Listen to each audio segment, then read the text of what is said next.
Hello everyone, my name is Simon Miles and I'm here in my new studio explaining to you my latest track, Stuck on You. I'll play a little bit of the project itself, that you know the song.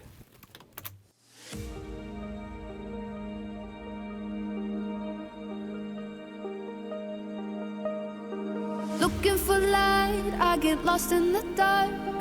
Love's pretty fool, you're playing games with my heart. Always scared to stand my ground. I wanna speak up, shout it out loud. 'Cause you try to burn me down, but your fire's gonna lose. Watch my flame burn higher, not stuck on you. Not stuck on you, not stuck on you. Watch my flame burn higher, not stuck on you.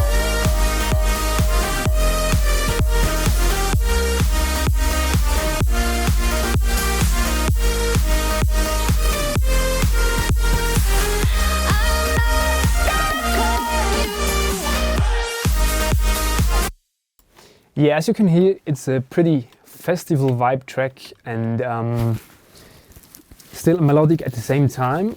As a little backstory, I wrote that song in 2022 with Natasha in London. We met through Instagram and had some songwriting sessions. And then we recorded the first vocal in a studio there, and then she did a second recording, and that was the final vocal I used. Let's go over the vocals first. They are processed in another project actually, but that's the project where everything comes together. All right, the master chain is still on. These are some backing vocals with a lot of reverb on. Looking for light, I get lost in the dark. Love's pretty fool, you're playing games with my heart. Always scared to stand my ground. Actually, the way I processed it, it's via bus channels. I like to use some OTT to get some crispier highs, as well as fresh air to boost some mid highs as well. Some EQing, basic EQing actually. These are both not turned on. Then that's a reverb. You can automate it really well to get some more dynamics into the track of the vocal. And let me see, the ad-libs don't have effects on it. And the rest is, as I said, processed in another project. Now, regarding percussion, I don't have a lot of percussion in the breaks. There's some kicks, low-end kicks filtered down to get some tension going. You got some shakers, I think, and some claps. And then let me find the shakers. Oh, there aren't any. Yeah, either way. Build-up percussion is quite simple as well. Some snares rising up. Automating the pitch towards the drop. I got a really cool drum fill before the drop, and then I think the most important thing is the kick.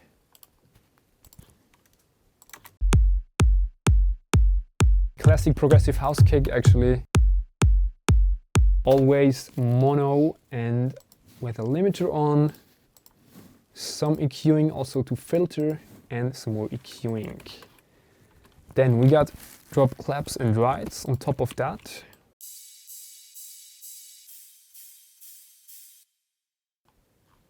I think there's no more percussion up there.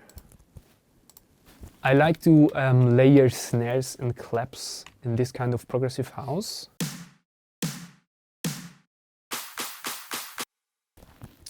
And some more fill stuff, little kicks. And that's it actually regarding the percussion. I do have a lot of FX to make it more energetic and rounded out.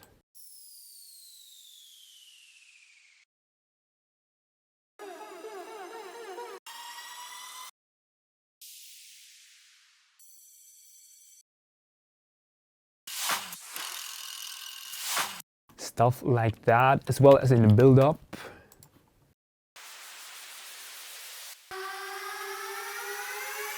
But I really like to have them low in the mix, that they don't come in the way of vocals or synthesizers. What's really important in this kind of progressive house as well is atmosphere. That's a vocal I used to loop every 8 bars, no, 4 bars, sorry. Not a lot of processing, little boost in the highs, some reverb, low cut, some more processing, and I have a sidechain on it. I think I'm the only one that ever uses low filter, free low filter for sidechain, but I love it and it works for me. And then the sidechain automation is somewhere down there. Some drone orbs.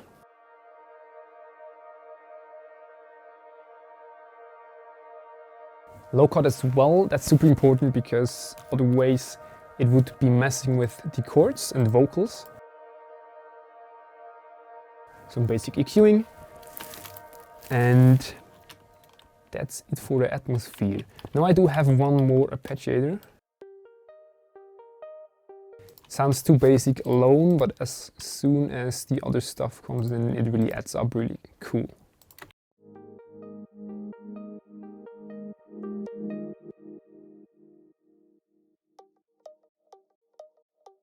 That's a spire patch for the top end, and the main ARP is a Nexus, I guess. Yes, exactly. And these come along really cool together. Yes, now regarding the rest of the chords, I do like to have some strings and pianos, as well as guitars in progressive house. That is sidechained right now, but the automation is not working in the break, that it's a bit more still.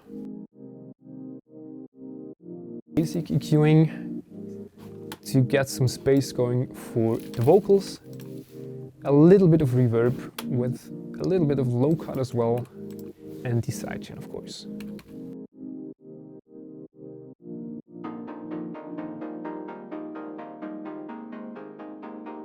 These are rhythmic chords. I like them to fill up the rest of the space, but not too many low end here either. Yeah, lots of EQs. Then what else do we have for the mid end? I think there's nothing more for the mid end here. That's the sub bass I use. Actually the same one I use in the drop as well.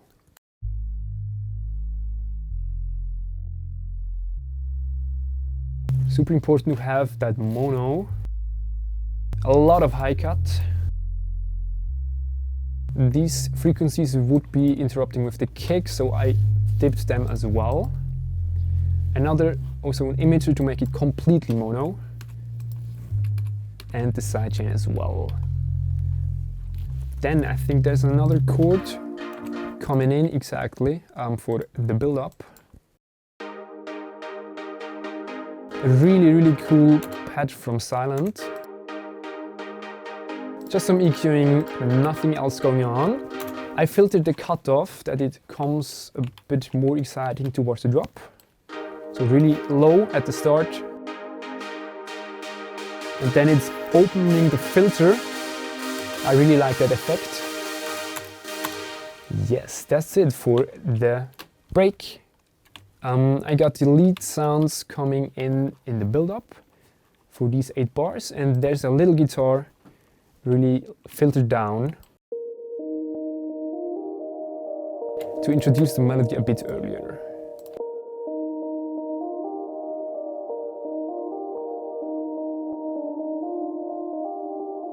And this lead really adds up to the guitar. A lot of reverb, some Camel Crusher to make it a bit crispier, even more EQing to make it like a radio filter. So sounds quite harsh without the filter actually. Then I think this one is not working, some more EQing, and this one is automated as well. Then regarding the lead sounds, unfortunately I don't have the final lead sound in this project, but I can show you how it sounds without effects.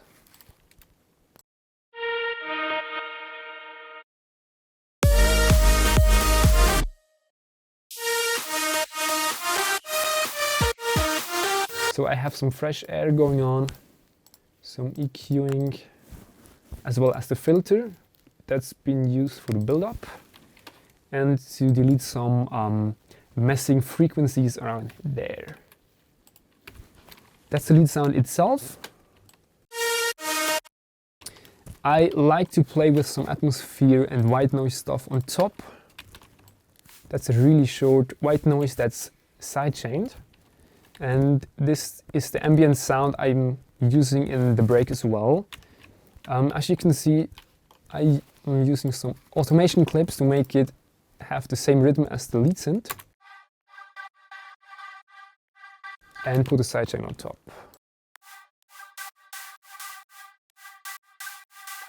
Exactly. Now, these are the chords. With the bass, obviously. I think these are the same as in this project. Not completely sounding the same, but similar. I always do these sub channels, so that's the sub bass. The normal bass, this one is muted. One of the mid basses always has to have some effector with the vocal effect on it. That's another one.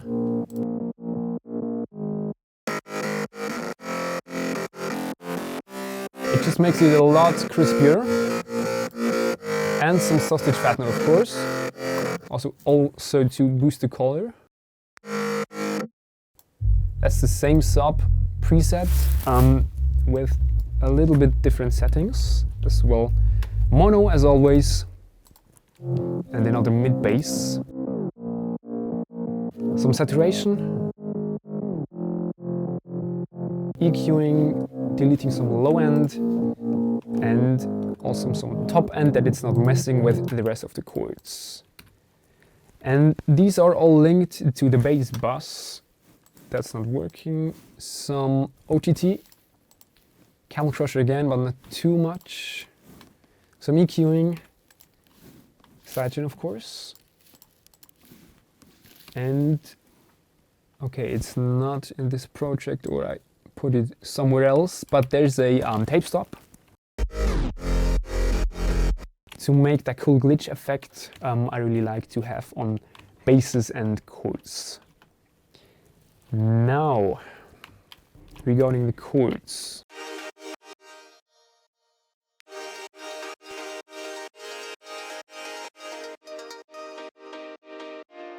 First, of course, the piano, it always gives it that warm sound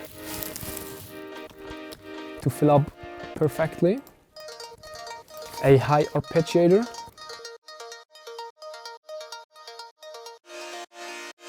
More mid chords.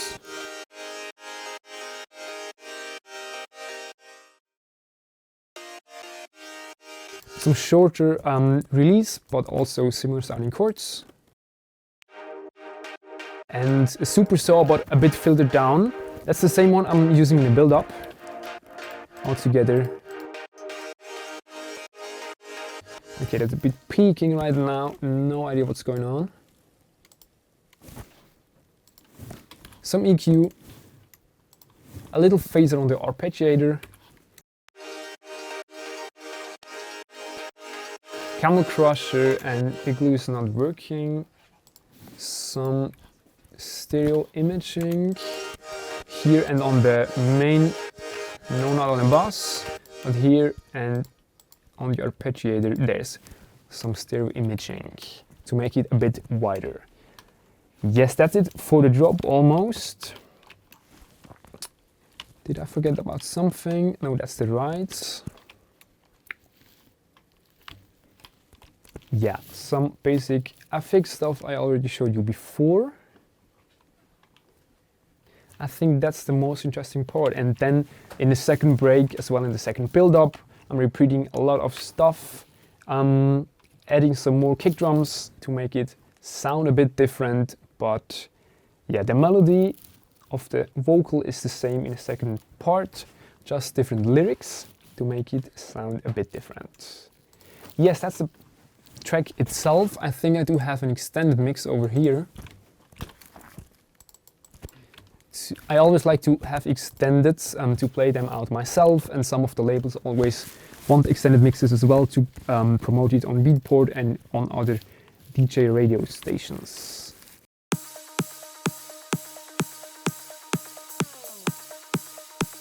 Basic intro, I always like to have the arpeggiator, some atmosphere stuff, a little bit of bass going on, but not too much and not too melodic in the first part, like the first 8 bars.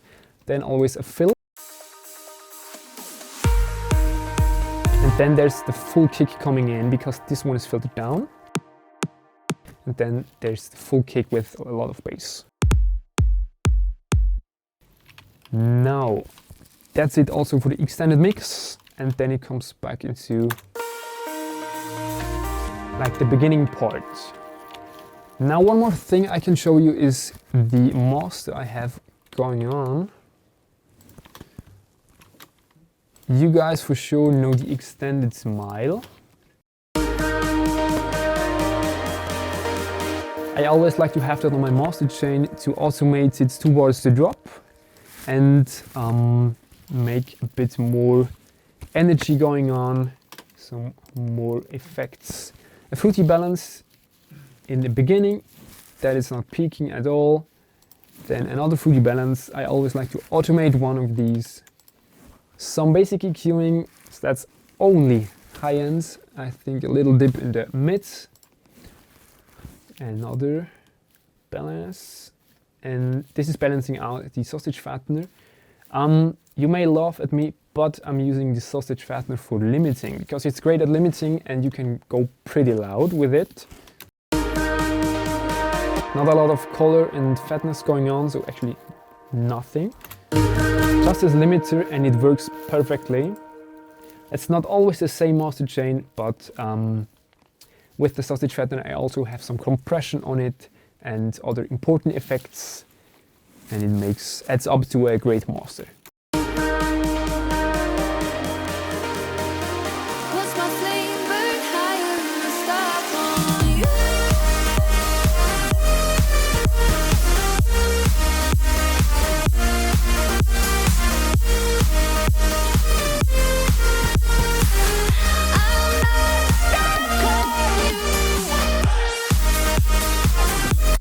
This is, for example, a perfect example for loudness in a drop. It should not go a lot under like 5.5 LUFS.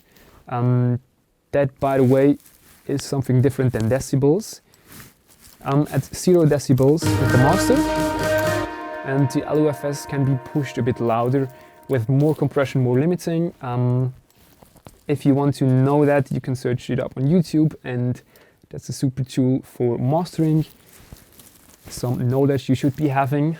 Yes, I think that's it so far.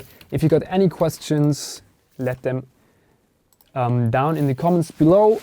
And I apologize that it's not like the project with everything leads and vocal processing in it, but I hope you can have a little insight in how I produce my track Stuck on You, and hope you like it, the track. Add it to your playlist, and see you in the next episode of Studio Time.